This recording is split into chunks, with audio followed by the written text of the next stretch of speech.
السلام علیکم ورحمۃ اللہ وبرکاتہ۔ الحمد للہ نحمده ونستعینه ونستغفره ونؤمن به ونتوکل علیہ ونعوذ باللہ من شرور انفسنا ومن سیئات اعمالنا من يهده الله فلا مضل له ومن يضلل فلا هادي له ونشهد أن لا إله إلا الله وحده لا شريك له ونشهد أن محمدا عبده ورسوله أما بعد فأحسن الحديث كتاب الله وخير الهدي هدي محمد صلى الله عليه وسلم وشر الأمور محدثاتها وكل محدثة بدعة وكل بدعة ضلالة وكل ضلالة في النار أما بعد فأعوذ بالله السميع العليم من الشيطان الرجيم من همزه ونفخه ونفثه بسم الله الرحمن الرحيم شهر رمضان الذي أنزل فيه القرآن هدى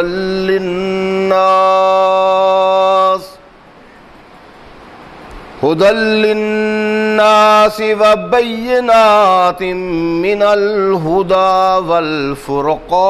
والفرقان فمن شهد منكم الشهر فليصمه ومن كان مريضا أو على سفر فعدة من أيام أخر يريد الله بكم اليسر ولا يريد بكم العسر ولتكملوا العدة ولتكبروا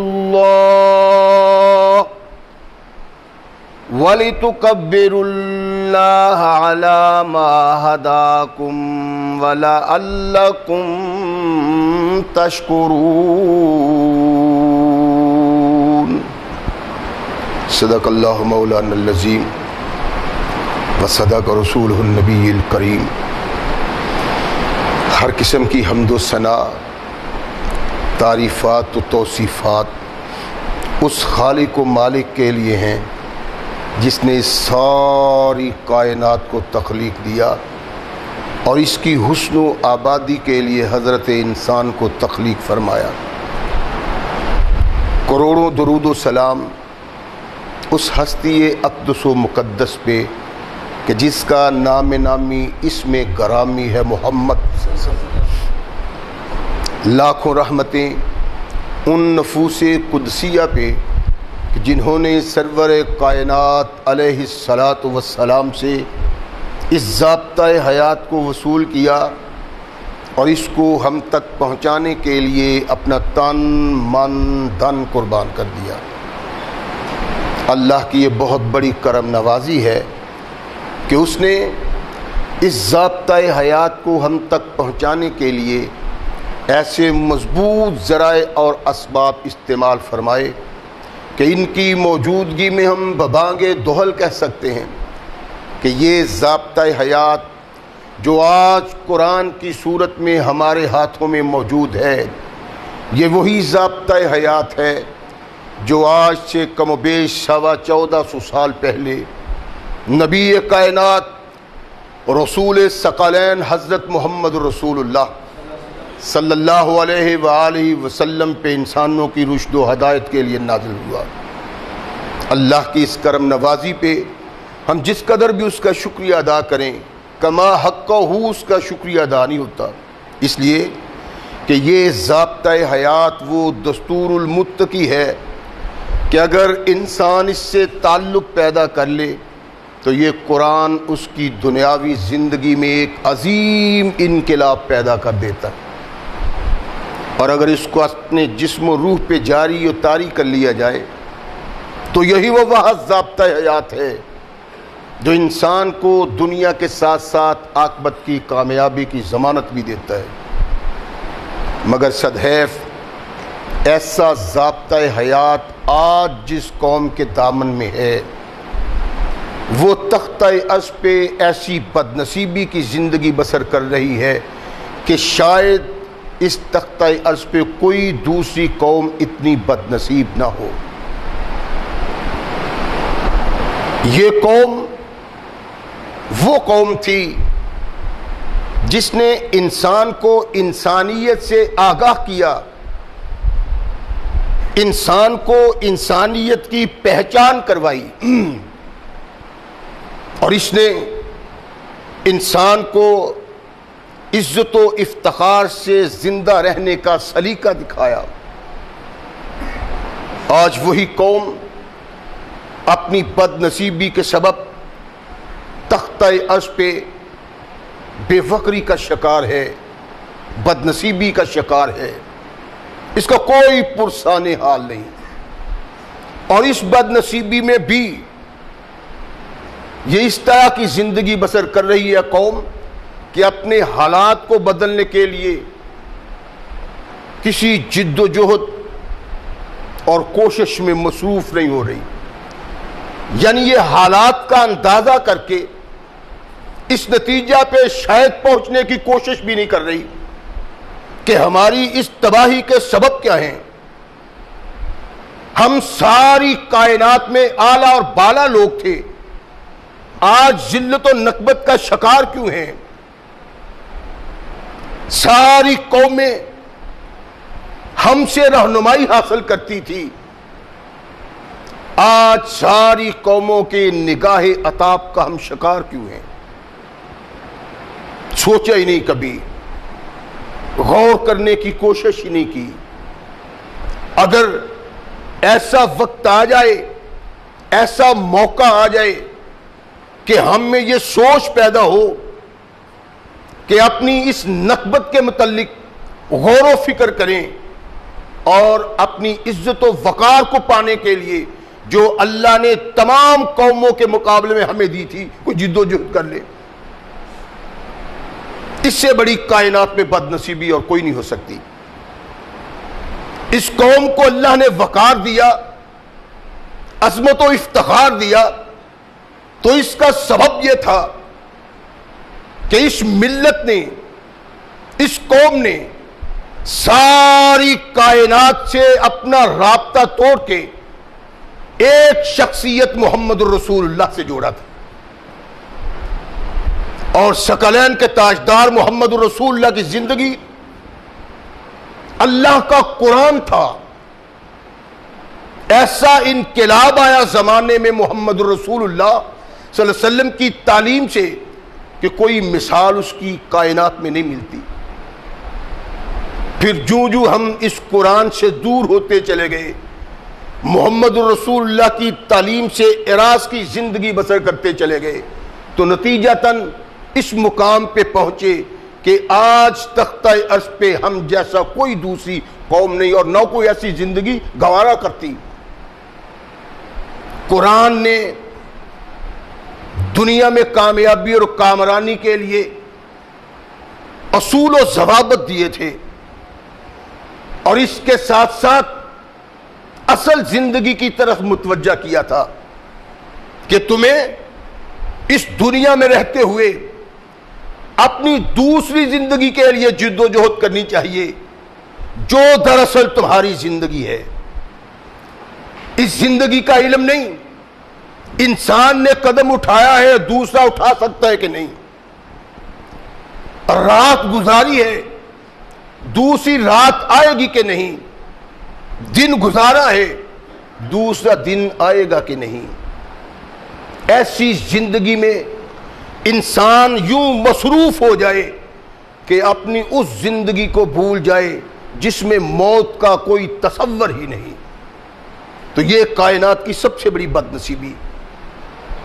اسلام ایک ایسا دین، ایسی رہنمائی ہے، قرآن ایک ایسا ضابطہ حیات ہے جس نے اس دنیا میں کامیابی حاصل کرنے کے اصول بھی دیے اور آخرت کی کامیابی کے لیے بھی انسان کی رہنمائی کی۔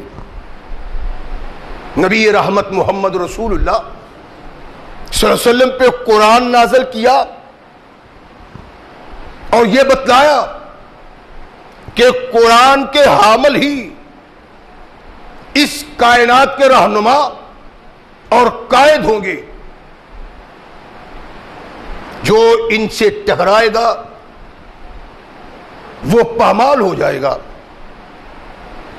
نبی رحمت محمد رسول اللہ صلی اللہ علیہ وسلم نے دنیا کی کامیابی اور آخرت کی کامیابی کی اس انداز سے رہنمائی کی کہ دیکھنے والا سننے والا یہ پا سکتا ہے کہ محمد رسول اللہ صلی اللہ علیہ وسلم کی رہنمائی ہی ایسی ہے کہ جس کو اپنا کے انسان اپنی دنیا کو بھی بہترین بنا سکتا ہے اور اپنی آخرت کو بھی بہترین بنا سکتا ہے۔ ایک بہترین تصور جو انسان کی روح کی باریکیوں کو مطہر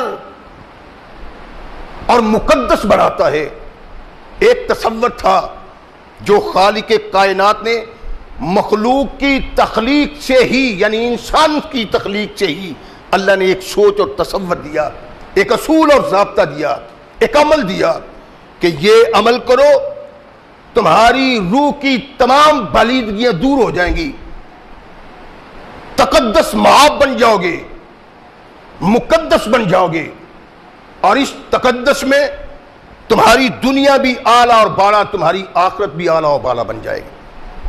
وہ تصور کیا تھا؟ روزے کا تصور۔ اللہ نے قرآن میں کہا ہے کہ ہم نے تمہیں روزے کا حکم اس لیے دیا ہے کہ پہلی قوموں کو بھی دیا، یہ تم پہ کوئی بوجھ نہیں، تمہیں آزمانے کے لیے نہیں، تم پہ دباؤ رکھنے کے لیے نہیں، تمہیں پریشان کرنے کے لیے نہیں، بلکہ تمہیں سکل کرنے کے لیے کہ تمہیں ایک بہترین انسان بنایا جائے، ایسا انسان جو دنیا میں زندگی بسر کرتا ہے تو وہ قابل تقلید ہے، اور آخرت کی جد و جہد کے لیے زندگی بسر کرتا ہے تو دل چاہتا ہے کہ اس کی اطاعت کی جائے، اس کی طرف دیکھا جائے اور اس کی رہنمائی کو قبول کیا جائے۔ ایک مومن اور مسلمان انسان کی زندگی ایسی، اور اس زندگی کو بہترین اور باوقار بنانے کے لیے یہ اصول، یہ ضابطہ اور یہ عمل اللہ نے تمام قوموں میں جاری کیا ہے۔ لیکن ہم خوش نصیب ہیں کہ جتنی سختی اللہ نے روزے میں پہلی قوموں کے لیے رکھی تھی ہمارے لیے وہ نہیں۔ پہلی قوموں کا روزہ کیسا ہے؟ وہ جب سحری کرتے ہیں تو وہی ان کی افطار بھی ہے، یعنی ہم سحری کرتے ہیں، صبح کو کھاتے ہیں، پھر سارا دن بسر کر کے غروب آفتاب پہ افطار کرتے ہیں اور ساری رات ہی کھاتے رہیں تو ہم پہ کوئی پابندی نہیں۔ لیکن پہلی قوموں کا روزہ یہ تھا کہ جب انہوں نے سحری کی، سحری ہی ان کی سحری اور سحری ہی ان کی افطار تھی، وہ ساری رات کچھ نہیں کھا سکتے تھے، دن بھی روزہ میں اور رات بھی روزہ میں۔ ارشاد فرمایا تمہیں دیا ہم نے روزہ تو تمہیں ان لوگوں سے بہت زیادہ آسانیاں بھی مہیا کی کہ سارا دن اپنی اللہ کی رضا کے لیے، اپنے اللہ کی خوشنودی کے لیے بھوکے رہو، شام کو کھاؤ۔ ارشاد فرمایا جب تم افطار کرو اپنے ہاتھ دعا کے لیے اللہ کے ہاں اٹھاؤ، فرمایا افطار کرنے والے آدمی کی دعا کو اللہ کبھی رد نہیں کرتا۔ یہ افطار ایسی بابرکت چیز ہے جو مسلمان کو اللہ نے دی ہے۔ اس انداز سے نبی رحمت محمد رسول اللہ صلی اللہ علیہ وسلم نے ارشاد فرمایا کہ یہ ایسا مہینہ ہے کہ جس کی قدر تمہیں نہیں، جس کو اس کی قدر ہے وہ اس کی آمد پہ کیا خوشی مناتا ہے اور کیا حالات بنتے ہو اس کے۔ رحمت کل کائنات محمد رسول اللہ صلی اللہ علیہ وسلم اس کا نقشہ کھینچتے۔ اللہ کے نبی نے ارشاد فرمایا کہ جب رمضان کی رات طلوع ہوتی ہے تو جنت میں اللہ ایک عجیب قسم کی ہوا چلاتے ہیں۔ نبی رحمت نے ارشاد فرمایا کہ سارا سال روزہ داروں کے لیے جنت کو سنوارا جاتا ہے۔ ہم بھی سنوارتے ہیں اپنی تقریبات میں، اپنے گھروں کو، اپنی محفلوں کو، اپنی جگہوں کو۔ عید آ رہی ہے، ہر مسلمان کے گھر رونق ہے، بیبیاں برتن صاف کر رہی ہیں، جھاڑو دے رہی ہیں، دیواریں صاف ہو رہی ہیں، کلیاں کی جا رہی ہیں۔ کیا ہوا ہے کہ عید آ رہی ہے۔ ہم عید کی آمد پہ خوشی کا اظہار کرتے ہیں اور اپنے گھروں کو سنوارتے ہیں۔ اللہ کے نبی محمد رسول اللہ صلی اللہ علیہ وسلم نے ارشاد فرمایا اللہ رمضان کے لیے جنت کو سنوارتے ہیں۔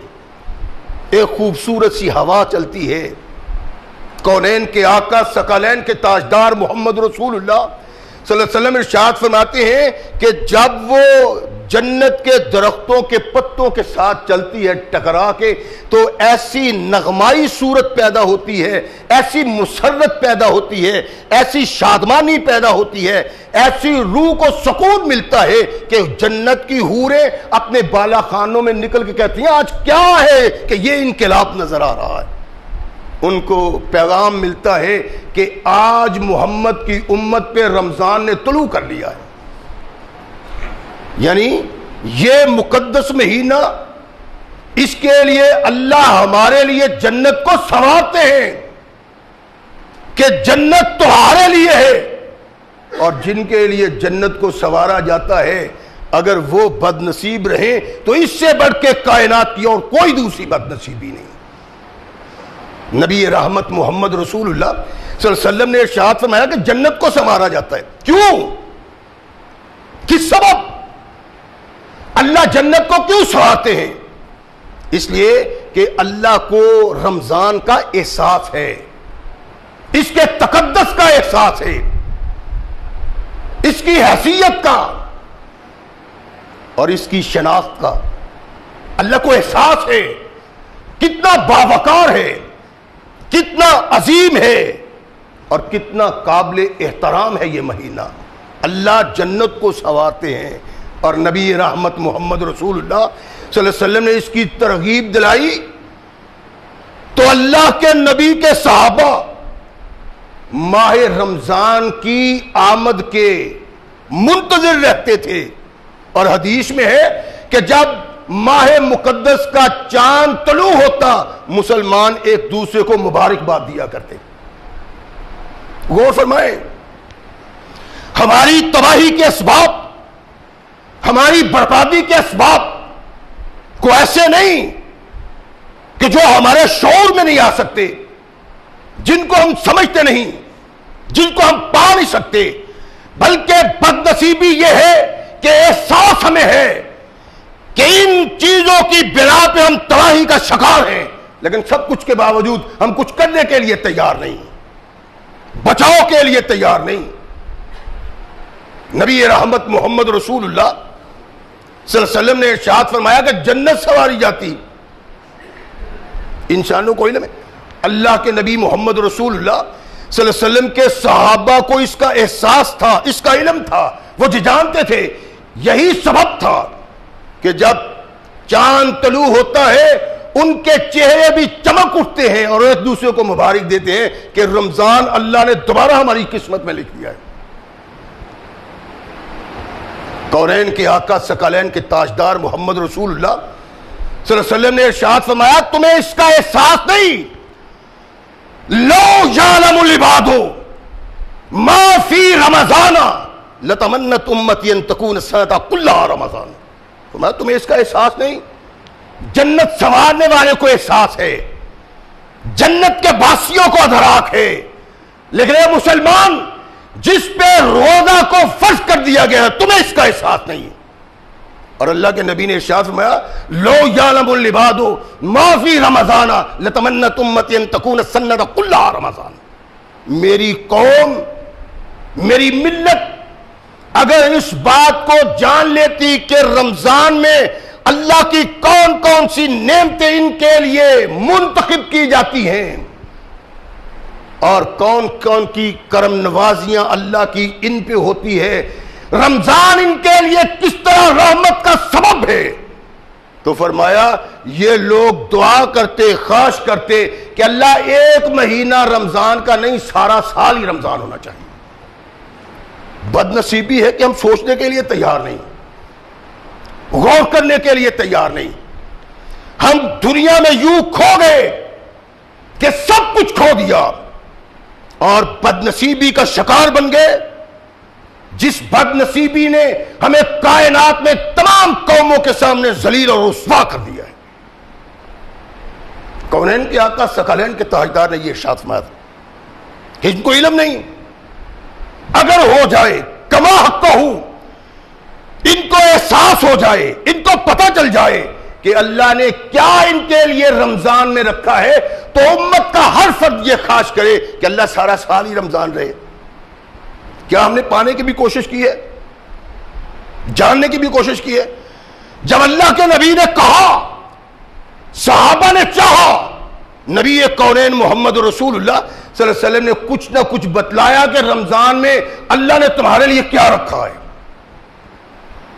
ثقلین کے تاجدار علیہ السلام ارشاد فرماتے ہیں کہ جب رمضان کا چاند طلوع ہوتا ہے تمہارے لیے اللہ کی رحمت کا پہلا پیغام آتا ہے۔ آسمان کی فضا میں اللہ کے فرشتے انسان کے لیے رحمت کی دعا کرتے ہیں اور ان کے لیے اپنے اللہ سے بخشش کی دعائیں کرتے ہیں۔ فرشتے آسمان پہ خوشیاں مناتے ہیں کہ مسلمان کے اوپر ماہ مقدس طلوع ہوا۔ نبی رحمت محمد رسول اللہ صلی اللہ علیہ وسلم نے ارشاد فرمایا کہ اتنا ہی نہیں کہ رمضان تم پہ طلوع ہو گیا ہے، اللہ کہتے ہیں روزے رکھ لو۔ فرمایا رب کو احساس تھا انسان کمزور ہے، اس کی کمزوری سے شیطان خوب فائدہ حاصل کرتا ہے، یہ لالچ بھی کرتا ہے، حریص بھی ہے،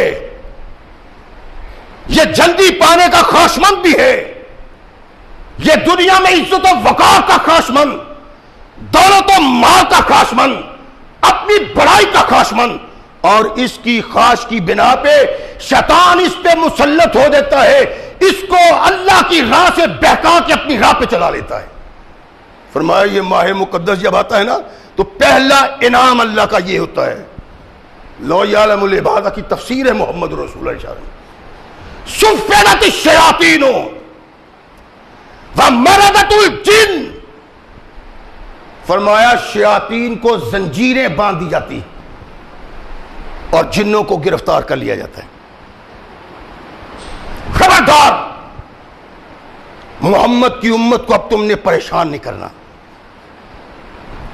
ایک بات ضروری نگاہ میں اور ذہن میں رکھنے والی، اللہ کے نبی نے ارشاد فرمایا کہ سفلت الشیاطین ومرضت الجن، شیطان اگر قید ہو جاتا ہے، جن اگر قید ہو گئے ہیں، تو ماہ مقدس میں رمضان میں مسلمان اللہ کے احکامات کا باغی کیوں رہتا ہے؟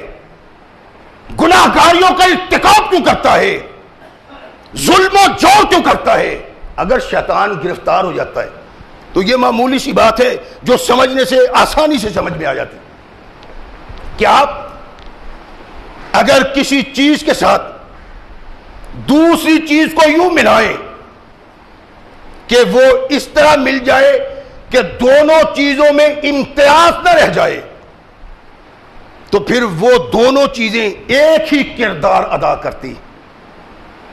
اگر انسان اپنی شیطنت کی بنا پہ، شیطان کے بہکاوے کی بنا پہ اپنے کردار کو کھو کے، اپنی ذات کو کھو کے ایک شیطانی صورت اختیار کر لیتا ہے، تو یہ شیطان بھائی نہیں، اس شیطان کا وارث اور تعلق دار ہے جو شیطان انسان کو بہکانے کے لیے اللہ نے تخلیق دیا، یہ خود شیطان بن جاتا ہے۔ جو انسان اس ماہ مقدس میں گناہ کا ارتکاب کرتا ہے وہ انسانی صورت میں ابلیس ہوتا ہے، تب گناہ کا ارتکاب کرتا ہے، وگرنہ انسان کے حالات اللہ ایسے بنا دیتا ہے کہ یہ نیکی کی طرف مائل ہوتا ہے اور بدی سے ہراس کرتا ہے۔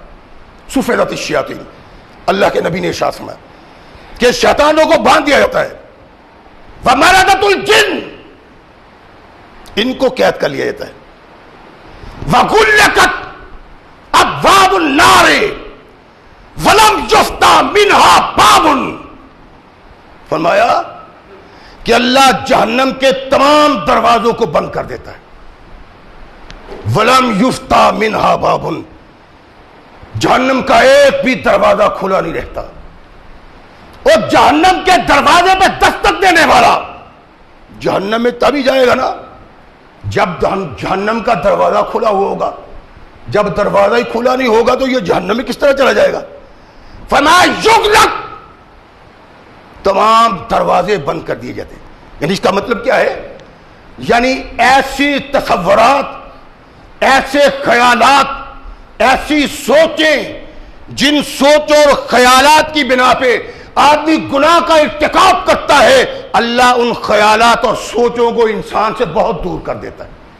غلقت الابواب کا مطلب یہ وہ کردار ادا نہیں کرتا، یہ وہ عمل نہیں کرتا، یہ وہ سوچ پیدا نہیں کرتا، یہ وہ تصور پیدا نہیں کرتا جس تصور کی بنا پہ گناہ کا ارتکاب کرے اور جس گناہ کی بنا پہ یہ جہنم میں داخل ہو جائے۔ غلقت الابواب، فرمایا دروازے جہنم کے بند کر دیے، وفتحت ابواب الجنہ، ارشاد فرمایا جنت کے دروازے کھول دیے جاتے ہیں، 8 جنت کے دروازے، ولم یغلق منہا باب، فرمایا جنت کا کوئی دروازہ ماہ مقدس میں بند نہیں ہوتا۔ اللہ کے نبی محمد رسول اللہ صلی اللہ علیہ وسلم نے ارشاد فرمایا ینادی منادن یا باغی الخیر اقبل و یا باغی الشر اقصر، کونین کے آقا ثقلین کے تاجدار محمد رسول اللہ ارشاد فرماتے ہیں آسمان پہ فرشتہ آواز دیتا ہے، او بد نصیبو، تمہاری بد نصیبی کو خوش نصیبی میں بدلنے کے ایام آ گئے، لیل و نہار آ گئے۔ یہ بد نصیب جو گناہ کی سوچ پیدا کرتا تھا، جو گناہ کی طرف بڑھتا تھا، رک جا، اب شیطان تم پہ حملہ آور نہیں بلکہ تیرا اندر کا شیطان تیری تباہی اور بربادی کی بنیاد بنا رہا ہے۔ یا باغی الخیر اقبل، نیکی کرتے ہو، بھلائی کرتے ہو، سوچ اچھائی کی ہے، فکر اچھائی کا ہے، خیال اچھائی کا ہے، فرمایا آگے بڑھو، یہ تیری اچھائی، تیری بھلائی، تیری مثبت فکر تمہیں جنت کا وارث بنا دے گی۔ اللہ نے جنت کے دروازے کھول دیے ہوئے۔ اللہ کے نبی محمد رسول اللہ صلی اللہ علیہ وسلم نے جو ارشاد فرمایا تھا کہ اگر یہ جان لے رمضان میں کیا ہے، تو فرمایا رمضان میں کیا ہے؟ اللہ شیاطین کو گرفت کرتا ہے، ان کو بند کر دیتا ہے. انسان پہ حملہ آور شیطان نہیں ہوتا سوائے اس انسان کے جو خود ہی شیطان بن گیا ہے. فرمایا شیطان حملہ آور نہیں ہوتا. آسانی ہو گئی تمہارے لیے نیکی کی. ایک آدمی نیکی کی سوچ پیدا کرتا ہے, نیکی کا خیال پیدا کرتا ہے, شیطان کہتا ہے نا اس میں تیرا نقصان ہے, اس میں تیرا بھلا نہیں, یہ نہ کرو. ترغیب دلاتا ہے. معاشرے کے ایام و نہار ایسے ہیں کہ یہ اس ترغیب کو قبول کرتا ہے. فرمایا اس ترغیب دینے پہ شیطان تمہیں راہ راست سے اٹھا دیتا ہے. تمہارے اللہ نے اب شیطان کو گرفت کر لی ہے. نیک سوچ پیدا کرو گے, نیکی کر لو گے, جنت کے دروازے تمہارے لیے کھلے. فتحت ابواب الجنہ کا مطلب ہے.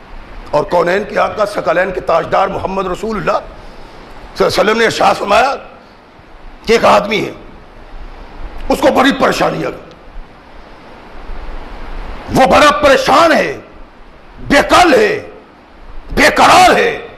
کیا ہوا اس کو؟ اس کو احساس ہو گیا ہے کہ میں گناہ گار تھا, میں خطا کار تھا, میں سیاہ کار تھا. یہ رات کو ہوتا ہے اللہم سبحانکا, اللہ تو پاک ہے, استغفرک واتوب الیک, میں تجھ سے بخشش مانگتا ہوں, اللہ تیری طرف رجوع کرتا ہوں. رات کی تاریکی میں رات کے اٹھ کے اپنے اللہ کے حضور دامن پھیلاتا ہے. اللہ مجھے گناہ کا احساس ہوا ہے, مجھے سیاہکاری کا احساس ہوا ہے, کوئی تیرے علاوہ بخشش والا کوئی نہیں, اللہ مجھے بخش دے. استغفرک واتوب الیک. آواز آتی ہے بد کردار انسان دوڑا ہو جا, تیری زندگی کے لیل و نہار تیرے لیے اس میں بد ہے کہ تجھے اللہ قبول ہی نہیں کرتا. فرمایا یہ رات کی تاریکی میں روتا ہے, دن کے اجالے میں روتا ہے, دامن پھیلاتا ہے, اللہ فطرت کے تقاضوں کے مطابق مجھ سے گناہ ہو گیا, مجھ سے جرم ہو گیا, اللہ میں تیرا باغی بن گیا. احساس ہو گیا ہے کہ میں تیرا باغی تھا, احساس ہو گیا ہے میں جنت کی راہ سے دور تھا, احساس ہو گیا ہے میں جہنم کے قریب پہنچ گیا ہوں. اللہ استغفرک واتوب الیک, تیرے سامنے توبہ کرتا ہوں, اللہ مجھے معاف کر دے, مجھے بخش دے. اللہ اس بخشش مانگنے والے کی طرف توجہ ہی نہیں دیتے. سوکن میرے دربار سے بھاگ جاؤ, تمہارے لیے معافی کی کوئی گنجائش نہیں. یہ اٹھتا ہے, اللہ کی تسبیح کرتا ہے, اللہ کی تمجید کرتا ہے, اللہ کی تحلیل کرتا ہے, لا الہ کرتا ہے, سبحان اللہ کرتا ہے, الحمدللہ کہتا ہے, اللہ کو یاد کرتا ہے. لیکن اللہ کہتے ہیں مجھے تیری اس تسبیح کی ضرورت نہیں, اتنا باغی آدمی میرے قریب بھی نہیں آ سکتا. کونین کے آقا ثقلین کے تاجدار نے ارشاد فرمایا تمہیں میں بتلاؤں کہ رمضان تمہارے لیے کتنا مقدس ہے, اور تمہارے لیے رمضان میں کیا ہے. فرمایا وہ آدمی جس کی توبہ قبول نہیں ہوتی, دروازہ ہی نہیں کھلتا, جس کی تسبیح, جس کی تحمید, جس کی ثنا کی طرف اللہ دیکھتے نہیں. فرمایا اللہ کے نبی نے ذاکر اللہ فی رمضان مغفور اللہ, اور جو ذکر کرتا ہے اللہ توجہ نہیں کرتا, جب یہ رمضان میں اللہ کا ذکر کرتا ہے اللہ اس کے لیے بخشش کے دروازے کھول دیتا ہے. وسائل اللہ فیہ لا یخیب. فرمایا دامن پھیلانے والا جب اللہ کے حضور دامن پھیلاتا ہے وہ گناہ گار ہے, زمین سے آسمان تک اس کے گناہ گار ہیں. اپنے گناہوں پہ شرمندگی کا اظہار کرتا ہے, اپنے اللہ سے بخشش کی دعا مانگتا ہے. فرمایا اس کی اللہ جھولی گرنے نہیں دیتے, اس کی جھولی کو بھر دیتے معافی سے. اس کی توبہ قبول, اس کے اذکار قبول. اور جو اپنے اللہ سے مانگتا ہے, کائنات کے آقا محمد رسول اللہ صلی اللہ علیہ وسلم نے ارشاد فرمایا اللہ اس کو دے دیتے. یہ ماہ مقدس ہے, اس ماہ مقدس کا احترام ہے. اور اس ماہ مقدس کے آنے کا سبب کیا ہے؟ اصل سبب ماہ مقدس کا ہے کیا؟ ماہ مقدس کا اصل سبب مسلمان کو گناہوں سے پاک کرنا ہے. میں نے اس کے نا ابتدا میں اللہ نے ارشاد فرمایا ہے، نبی رحمت محمد رسول اللہ کی معرفت ہم تک پہنچا کہ جو بھی اس ماہ مقدس میں اپنے اللہ کی طرف بڑھتا ہے اللہ کی رحمتیں اس کو ڈھانپ لیتی. نبی رحمت محمد رسول اللہ صلی اللہ علیہ وسلم نے ارشاد فرمایا، جب ماہ مقدس رمضان تم پہ آ جاتا ہے تو اللہ کی رحمتوں کا نزول ہوتا ہے.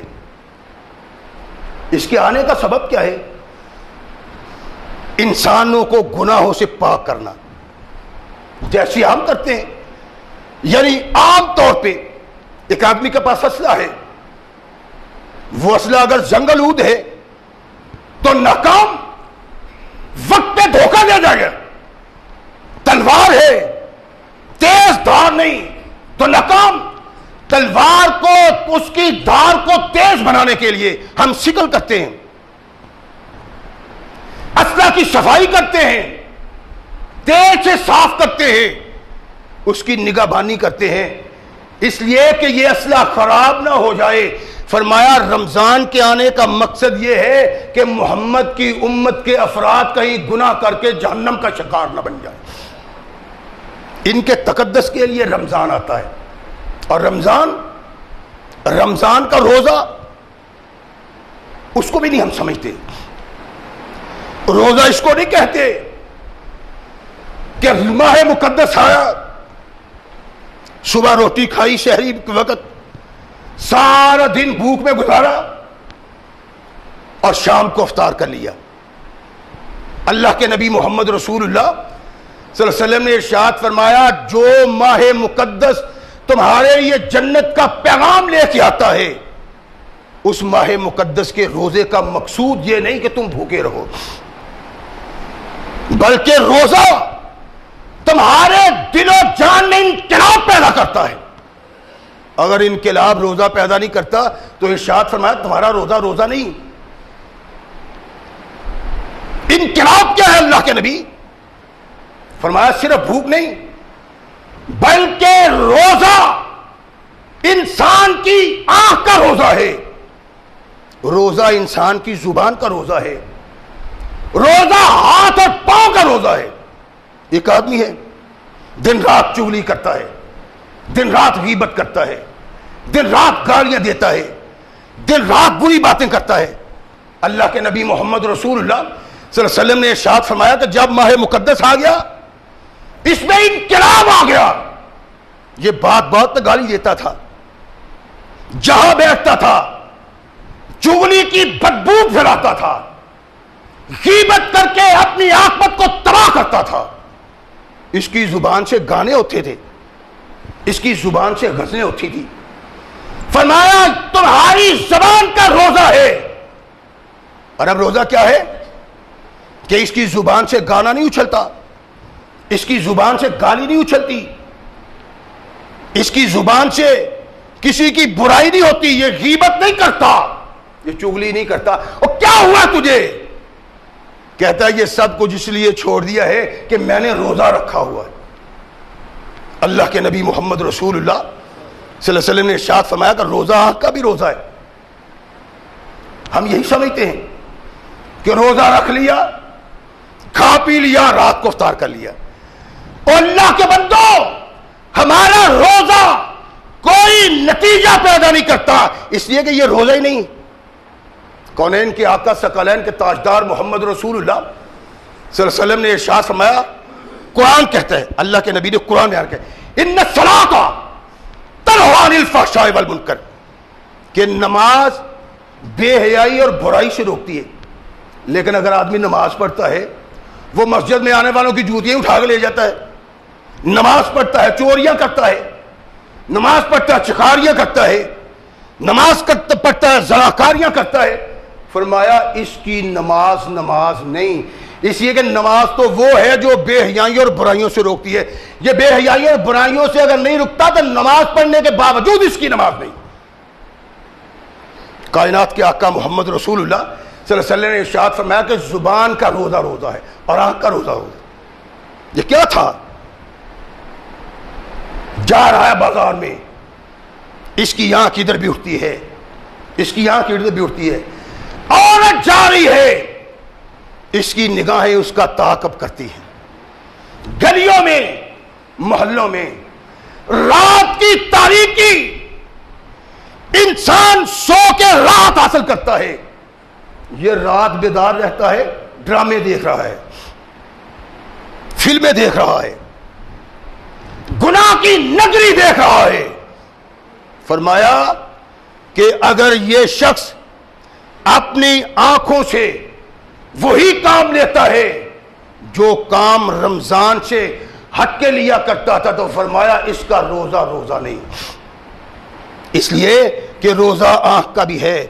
تیری نگاہ غیر عورت پہ نہ اٹھے کہ تجھے رب نے قرآن میں کہا اور محمد رسول نے اپنے فرمانے، روزہ رکھا ہوا ہے پھر بھی تیری نگاہ اٹھتی ہے غیر محرم عورت پہ، روزہ رکھا ہوا ہے پھر بھی تو جرم کا ارتکاب کرتا ہے، واہیا ڈرامے دیکھتا ہے، روزہ رکھا ہے تو فلمیں دیکھ رہا ہے۔ فرمایا روزہ بھوک کا نام نہیں، روزہ زبان کا ہے، روزہ آنکھ کا ہے۔ کونین کے آقا ثقلین کے تاجدار محمد رسول اللہ صلی اللہ علیہ وسلم نے ارشاد فرمایا کہ روزہ ہاتھ کا روزہ ہے۔ کبھی یہ ظلم کیا کرتا تھا، جبر کیا کرتا تھا، ہاتھ سے چوری کرتا تھا، ہیرا پھیری اور فراد سے کام لیتا تھا۔ فرمایا روزہ رکھا، ساری چیزیں چھوڑ دی کہ اللہ ناراض ہو جائے گا۔ نبی رحمت محمد رسول اللہ صلی اللہ علیہ وسلم نے ارشاد فرمایا کہ پاؤں کا روزہ ہے، یعنی روزے کی اصل حیثیت کو ہم نہیں سمجھتے۔ لا یعلم بعد ما فی رمضان، جو اللہ کے نبی نے ارشاد فرمایا تو اس کا مطلب یہی ہے کہ اس کو احساس ہی نہیں رمضان ہے کیا۔ فرمایا رمضان آتا ہے تو رحمتوں کی بارش کرتا ہے، جب جاتا ہے تمہارے گناہ سمیٹ کے لے جاتا ہے۔ کونین کے آقا ثقلین کے تاجدار محمد رسول اللہ صلی اللہ علیہ وسلم نے فرمایا آنکھ کا روزہ، زبان کا روزہ، ہاتھ کا روزہ۔ کبھی یہ پاؤں کے ساتھ چکلے کی طرف جاتا تھا، فلم گھر میں جاتا تھا، بری مجلس میں جاتا تھا، اس نے اپنے پاؤں کو روک لیا ہے، اب نہیں جاتا۔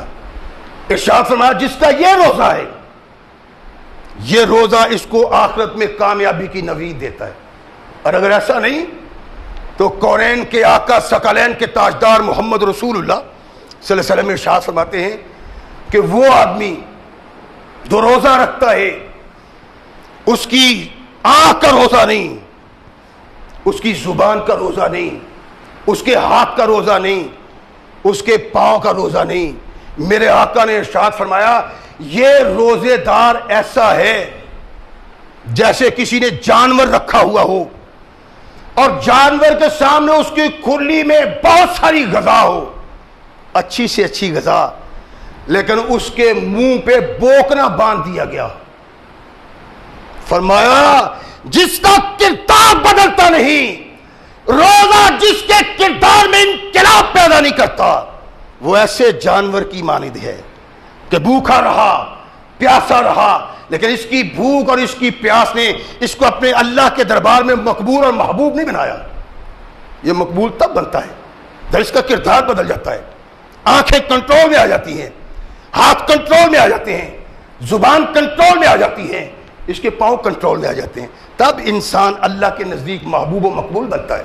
اللہ کے نبی نے ارشاد فرمایا الصیام جنۃ وحصن حصین من النار، فرمایا روزہ تو آگ سے بچاؤ کا سامان ہے، ڈال ہے روزہ، روزے دار کو آگ نہیں چھو سکتی۔ اللہ کے نبی محمد رسول اللہ ارشاد فرمایا۔ اب دیکھیں یہ ڈھال کیا ہے؟ ڈھال وہ ہتھیار ہے جو پہلے زمانے میں جب تلوار کی لڑائی ہوتی تھی تو کام آتا تھا۔ ایک ہاتھ میں تلوار ہے جو چلا رہا ہے، دوسرے کو مار رہا ہے، دوسرے ہاتھ میں ڈھال ہے، اگر تلوار کا وار ہوتا ہے تو آگے کر دیتا ہے، وہ ڈھال پہ پڑتا ہے، اس کو کوئی نقصان نہیں ہوتا۔ اللہ ارشاد فرماتے ہیں الصیام جنۃ، یہ ڈھال ہے۔ آپ دیکھیں آپ لینٹر بناتے ہیں، ڈالتے ہیں، اپنے گارڈر رکھتے ہیں تو اس پہ رنگ کر دیا جاتا ہے. یہ رنگ کیوں کرتے ہیں؟ اس لیے کہ یہ گارڈر زنگ سے بچا رہے گا. جب تک یہ رنگ رہے گا گارڈر زنگ سے بچا رہے گا. ایک آدمی دشمنی دار ہے، بہت سارے اس کے دشمن ہیں اور مالدار سرمایہ دار بھی ہے، وہ بلٹ پروف گاڑی استعمال کرتا ہے. یہ بلٹ پروف کیا ہے کہ اگر دشمن اس پہ گولیوں کی بارش بھی کر دے تو گولی اس کو لگتی نہیں. بلٹ پروف جیکٹ پہنتے ہیں جس طرح آج ہمارے پولیس والے پہنتے ہیں. اور بعض ایسے ہی لوگ کہ اگر آئی جائے گولی تو نقصان کوئی نہ دے. یہ ہے جنہ. اللہ کے نبی نے ارشاد فرمایا جس طرح بلٹ پروف گاڑی تمہارے تک گولی نہیں آنے دیتی، جس طرح بلٹ پروف قمیض تم تک گولی نہیں آنے دیتی. فرمایا اگر تم روزے دار ہو ویسے ہی روزے دار، تو فرمایا جہنم کی آگ بھی تمہارے قریب نہیں آ سکے اگر روزہ وہی ہے. اس لیے کہ کونین کے آقا ثقلین کے تاجدار محمد رسول واضح طور پہ ارشاد فرمایا کہ وہ شخص جو روزہ رکھتا ہے ایمانم و احتسابا، اس کا ایمان ہے، روزہ فرض ہے، اگر نہیں رکھتا رب کا باغی بنتا ہے. اپنے ایمان کو قائم رکھنے کے لیے وہ روزہ رکھتا ہے. ایمان و احتسابا. احتساب کیا ہے؟ وہی کونین کے آقا محمد رسول اللہ صلی اللہ علیہ وسلم نے جو ارشاد فرمایا تھا کہ انسان روزے کے ساتھ ساتھ اپنے دل و دماغ کو بدلتا ہے، اپنے لیل و نہار کو بدلتا ہے، اپنے عمل کو بدلتا ہے. جو یہ نہیں کرتا فرمایا اس کا روزہ کیا ہے؟ اللہ کے نبی نے ارشاد فرمایا من صام رمضان ایمانا واحتسابا، وہ آدمی جو روزہ ایمان سے رکھتا ہے اور احتساب کرتا ہے اپنے لیل و نہار کا، اپنی مجلس و محفل کا، غفر لہ ما تقدم من ذنبہ، فرمایا جتنے گناہ اس نے کیے ہوتے ہیں سارے ہی اللہ بخش دیتا ہے. اگر آدمی رمضان اس طرح بسر کرتا ہے جس طرح کونین کے آقا محمد رسول اللہ ثقلین کے تاجدار نے ارشاد فرمایا. اللہ کے نبی ارشاد فرماتے ہیں کہ انسان کے اعمال 7 حالتوں میں ہوتے ہیں. دو چیزوں کو واجب کرتی. 2 عمل ایسے ہیں ان کی جزا ویسی ملتی ہے. فرمایا ایک عمل ایسا ہے کہ 10 گنا ملتا ہے، ایک عمل ایسا ہے کہ 700 گنا ملتا ہے انسان کو. اللہ کے نبی یہ عمل کیسے ہیں؟ ارشاد فرمایا 2 چیزیں جو 2 چیزوں کو واجب کرتی ہیں وہ ہے شرک. شرک انسان کے لیے جہنم کو واجب کر دیتا ہے، اور توحید کا علم بردار اللہ اس توحید پرست کے لیے جنت کو واجب کر دیتا ہے. ارشاد فرمایا کہ ایک آدمی گناہ کرتا ہے، گناہ کا ارتکاب کرتا ہے تو ارشاد فرمایا اس گناہ کی سزا ویسی ہی ملے گی جیسا اس نے عمل کیا ہے. اور ایک آدمی نیکی نہیں کرتا بلکہ نیکی کی سوچ پیدا کرتا ہے لیکن نیکی کر نہیں سکا. انسان نیکی کی اپنے اندر سوچ پیدا کرتا ہے، نیکی کر نہیں سکا. فرمایا تو اس نیکی کی سوچ کی بنا پہ ایک نیکی اس کے نامہ اعمال میں لکھ دی جاتی. فرمایا ایک عمل ایسا ہے کہ یہ کرتا ہے تو اس کو 10 گنا ملتا ہے. اور یہ ہر عمل ہے، ہر نیک عمل جو انسان کرتا ہے اللہ ارشاد فرماتے ہیں 10 گنا اس کے نامہ اعمال میں لکھا جاتا ہے. اور ایک عمل ایسا ہے کہ جس کی جزا 700 گنا ملتی. اللہ کے نبی وہ عمل کیا ہے؟ فرمایا جہاد فی سبیل اللہ میں خرچ کرنا. جو آدمی جہاد کے لیے خرچ کرتا ہے 1 روپیہ اللہ 700 روپے اس کے نامہ اعمال میں لکھتے ہیں. 7واں عمل اللہ کے نبی فرمایا 7واں عمل ایسا ہے لا یعلم ثواب عاملہ الا اللہ. ایک عمل ایسا ہے کہ اس کا اجر صرف اللہ جانتا ہے. نہ فرشتوں میں اجر لکھنے کی ہمت ہے، نہ قلمیں لکھ سکتی ہیں، نہ انسان لکھ سکتے ہیں. اس کا اجر صرف اللہ کو علم ہے، وہی دے سکتا ہے. اللہ کے نبی وہ کیا فرمایا؟ الصیام للہ عز وجل. روزہ اللہ کے لیے ہے، روزے کی جزا بھی اللہ ہی انسان کو دے گا. ایسا عمل ہے جس کی جزا اللہ کے نزدیک ایسی ہے کہ کسی عمل کی جزا ویسی نہیں ہے. کونین کے آقا محمد رسول اللہ نے ارشاد فرمایا. اور یہی نہیں، اللہ کے نبی تشریف فرما ہیں، شعبان کا آخری دن ہے، نبی رحمت محمد رسول اللہ کے صحابہ تشریف فرما ہیں. اللہ کے نبی نے ارشاد فرمایا کہ تم پہ ایک مہینہ سایہ افغن ہونے والا ہے،